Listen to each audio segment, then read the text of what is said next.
Hi అండి, నమస్తే. Welcome to Suhasini's kitchen. నేను మీ సుహాస్ని రెడ్డి. ముందుగా మీ అందరికి శ్రీరామనవమి శుభాకాంక్షలు. ఈరోజు మన కిచెన్ లో శ్రీరామనవమి స్పెషల్ పాయసాన్ని చేసి చూపించబోతున్నానండి.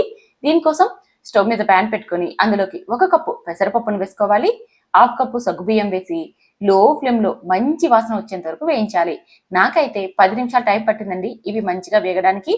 మంటను లో ఫ్లేమ్ లో పెట్టుకొని ఇలా వేయించుకోవాలి.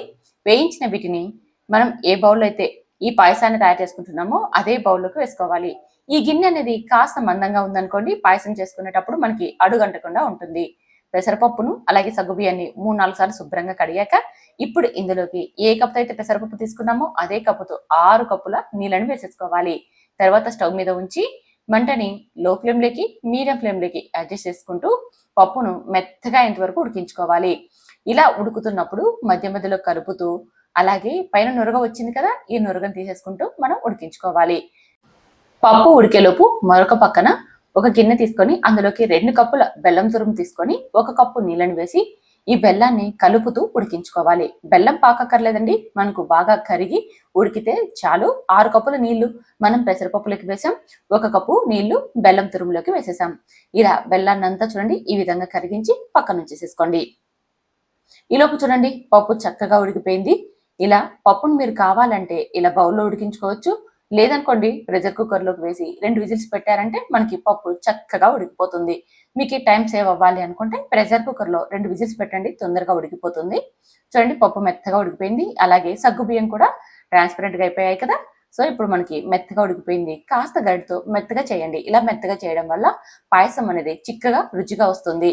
ఇప్పుడు ఇందులోకి మనం బెల్లాన్ని కరిగించి పెట్టుకున్నాం కదా, ఆ బెల్లం సిరప్ ని ఇందులోకి స్టెయినర్ సహాయంతో ఉడగట్టుకోవాలి.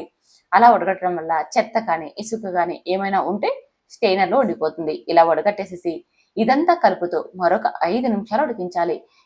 అప్పుడు బెల్లం మరి కాస్త ఉడికి లైట్ తీగపాకంలాగా వచ్చి పాయసం అనేది చాలా చాలా రుచిగా ఉంటుందండి. చూడండి మనకి ఇలా 5 నిమిషాలు ఉడికించుకున్నాక అప్పుడే రంగు కూడా మారింది కదా.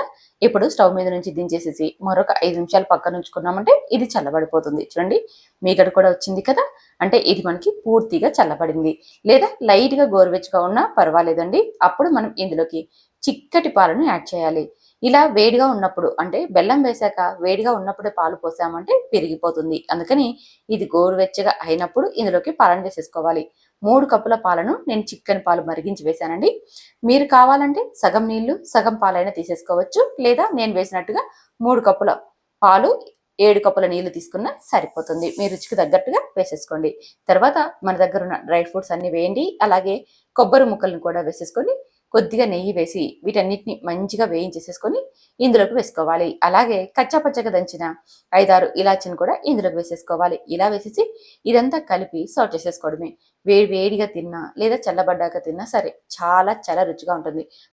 పండగ టైంలో నైవేద్యం కోసమైనా, ఎండాకాలంలో బాడీకి చలవ కోసమైనా, లేదా టేస్టీగా స్వీట్ ఏదైనా తినాలనుకున్నా క్విక్గా ఈజీగా తయారు చేసేసుకోవచ్చు. చాలా చాలా రుచిగా ఉంటుంది. మరి ట్రై చేయండి. ట్రై చేసి మీకు ఎలా వచ్చిందో కామెంట్ చేయండి. నచ్చితే లైక్ చేసి మన ఛానల్ని ఫాలో అవ్వండి. అలాగే ఈ వీడియోని మీ ఫ్రెండ్స్ మెంబర్కి షేర్ చేయండి. Thank you for watching.